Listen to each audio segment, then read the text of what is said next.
Hey everyone, welcome back to my channel. If you're new here, welcome. If you're returning, welcome back. And thank you so much for your support. I greatly appreciate it. So do y'all remember the conspiracy theory that came out years ago about Wayfair and the whole trafficking and all of that stuff that was going on?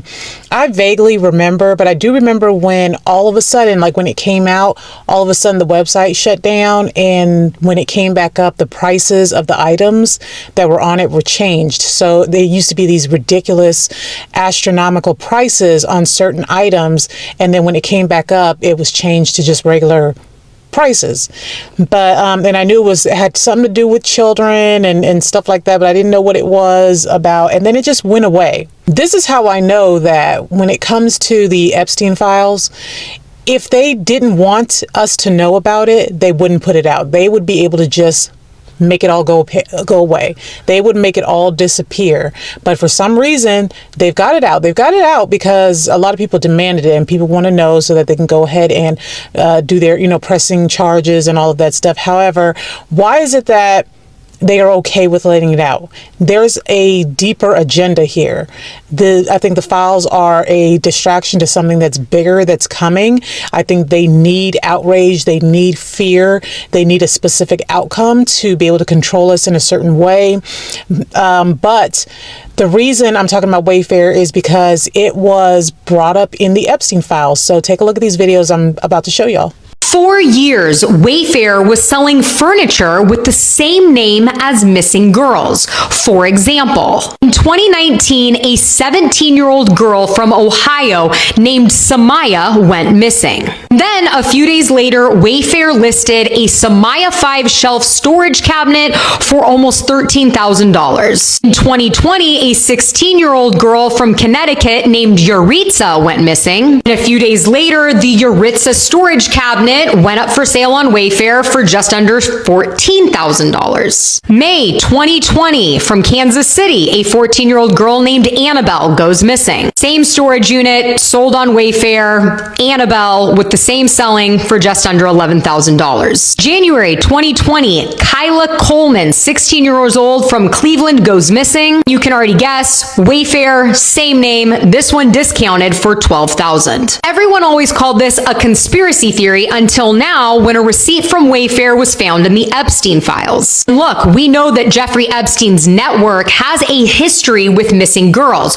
Don't forget this picture of John Benet Ramsey and Ghislaine Maxwell lurking in the background. Back to the receipt. It was purchased by Karina, Jeffrey Epstein's longtime girlfriend, on June 28, 2018. It was for one item totaling $8,400. And I've tried, but I can't find out what the item was. What I do know is that on June 23rd, 5 days prior, a girl named Joanna went missing from Columbus, Ohio. And still, to this day, she has never been found. But back in the day when this conspiracy was spreading online, there was a high-priced Joanna cabinet circulating in the chats from the same WFX utility company. Just for context, the WFX company is still selling the same storage units on Wayfair, but they're only $139. Jeffrey Epstein's girlfriend, Karina, wasn't just making purchases on Wayfair. She's also active in the files for making purchases off of Etsy. We know that back during this time, Etsy also had some very weird postings. The reality is that none of this proves anything, but it does make you think that if this type of activity was happening, who was behind selling these items to Jeffrey and his network? Or deep into the recently released files and you remember the Wayfair conspiracy, you will want to hear this one because I'd like to bring attention to a little girl named Crystal Ann Tymick who went missing from her South Central Los Angeles home on June 30th, 1994. Y'all remember the Wayfair conspiracy, or what people called a conspiracy, in which items were listed for obscene amounts of money, $7,000, $8,000, $9,000 for cabinets or shelves or chairs, and a lot of them had names attached to them. Wrote these strangely named items on Wayfair off as coincidence. However, it has recently come out in the files that a certain person's assistant bought a single unlabeled item for $8,453. Multiple other emails mentioning Wayfair and purchases made there. Now, when this first broke, Wayfair seemed to scrub all of these items from the website, and so people just kind of forgot about it. But I recently just talked to Crystal Ann Tymick's cousin, Kristen, told me something deeply unsettling, which was that she found a tall floor lamp for $8,000 that was listed under Crystal's name. Kristen has been relentless in her search for Crystal ever since she went missing. Obviously, they were cousins. Crystal went missing when she was playing outside with her brothers. They were riding bikes around and she just never returned. The FBI searched the area. Her case received significant attention when it first came out. It sort of fell off because there was another prominent missing persons case around the same time. So when Kristen found this listing, not really looking for it, she just occasionally would search Crystal's name, hoping something would turn up. She said she called the Center for Missing and Exploited Children and was initially just kind of dismissed. This was before people were talking about Wayfair and these strange items. And so then she called the FBI. As the person on the other end of the FBI tip line asked her name, her address, and if she would be okay with them coming to her house, but apparently never followed up with her. Because at that point, she did have a Wayfair account, she had a login, and she actually tried to buy the lamp. So she went through the checkout process, and upon getting to the checkout payment page, it asked her to log in again. And that was strange because she was already logged in. So she logs back into her account, and it kicks her out again. It tells her incorrect credentials. Seemed to redirect her to another website upon trying to check out, in which she would have to provide more information. And this freaked her out. She did tell some people about it. They called her a crazy conspiracy theorist. They told her that she was just missing her cousin too much. Nobody believed that there was anything to this. Crystal Tymick is still missing as of 2026. Unfortunately, I hope her family gets resolution and peace someday. I just wanted to bring attention to the fact that these names on this website listed for Wayfair were linked to actual people with actual families. What's a conspiracy theory that you 1,000% believe in? I'll go. The conspiracy behind Wayfair. So I remember when this first was going on, a lot of people were all up in the air about it. Some people believed it, some people didn't believe it, and I happen to be one of those people that really didn't believe it. I thought there was no way that this huge corporation would use their website and certain items and certain coupon codes to possibly sex traffic kids. So I really never thought too much into it until one day something happened that actually changed my mind. So this happened about a year ago. So I work for a pretty well-known bank, and I remember we would always have this older lady come in, and anytime she came in, she would always do a cash deposit and immediately do a wire transfer. So one day I got a chance to help her, and I remember she did the cash deposit, which was like $13,000, all in cash, and immediately wanted to do a wire transfer.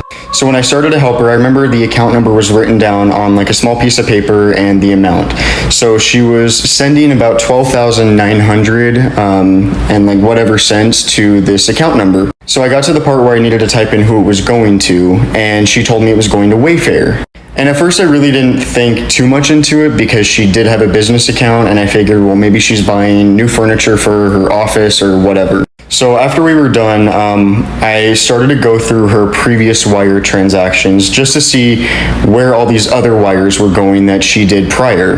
And they were all going to Wayfair. There was like 6 or 7 different wires that she was doing in the past like 60 days. And that's when I changed my mind. I knew that there was no way that this person that is always doing cash deposits and immediately doing a wire transfer afterwards to Wayfair, sending them thousands of dollars in 2 months, was buying furniture. There was no way. And I remember shortly after I reported the account just for like secondary review or whatever. And next thing I know, she never comes in again. I never see her again, ever. I'm reading through the comments in a lot of these videos, and people are saying that Wayfair is owned by Walmart. And when you think about it, now this is another conspiracy theory where the missing children photos that are at the front of the store, or I don't know if they still have them. I think they used to have them. I don't recall, but I might have to look again. If it's showing the missing children, like it's basically advertisement for people. And then the same thing with the missing children that were on the milk cartons, all of that. It's just all connected in some way. And then with Etsy being a part of it as well, it's insane. It's crazy. And people will be like, where are the parents at? How are the parents? You got to watch your kids. Y'all, most of the time, these parents are sacrificing their children. They're sacrificing their children to the entertainment industry. They're giving them away to politicians. They're sending them off to adoption agencies that are not real adoption agencies. They are going through the CPS system. They are, I mean, there's so many ways, but a lot of times these parents are sacrificing their children. When I say sacrificing, I don't mean like actually sacrificing ritual. I mean like they are giving their children away, and they are doing it for money. So a lot of times these parents already know what's going on, what's about to happen. Sometimes they don't know. They just don't care. They're just getting the money. And then sometimes they have these certain women that are breeding children. That's a whole different subject, because I just saw a post where they were saying that who is it? Beyonce and Jay-Z apparently owns a breeding farm somewhere. I think it's in India or something like that. I don't know about that. I'll have to look more into that. But yes, a lot of these parents are giving away their children to this stuff. A lot of children are being kidnapped, and it is unfortunate. It is so unfortunate. It's disgusting. You know, you kind of wish that there was more that you can do. You know, but I think that the system has everybody so in their own situation. You know, like you have to take care of your own home. And a lot of people will say that, like, I've got my own bills I got to take care of. I got my own family to feed. I got my own problems. I have my own, you know, domain that I've got to take care of. And we become individual. It's like an individualism. You know, you just only focus on yourself and your family, and that's it. Whatever's going on around you, whatever is, you know, your next door neighbor within the city, you are conditioned to not really care so much, or at least be so drained mentally, physically, you know, spiritually, just drained that you don't want to do anything at all. You don't want to try to push to have anything done. You just kind of have given up. And I believe that's how the system is set up, to keep everybody so exhausted that they just don't feel like doing anything. You know, they don't feel like trying to help the next man, let alone children. Anyway, let me know in the comments what y'all think. This is insane. It's crazy. But yeah, Wayfair has been brought back up in the Epstein files, and that's what that is. Let me know in the comments what y'all think. I will talk to y'all later. Bye.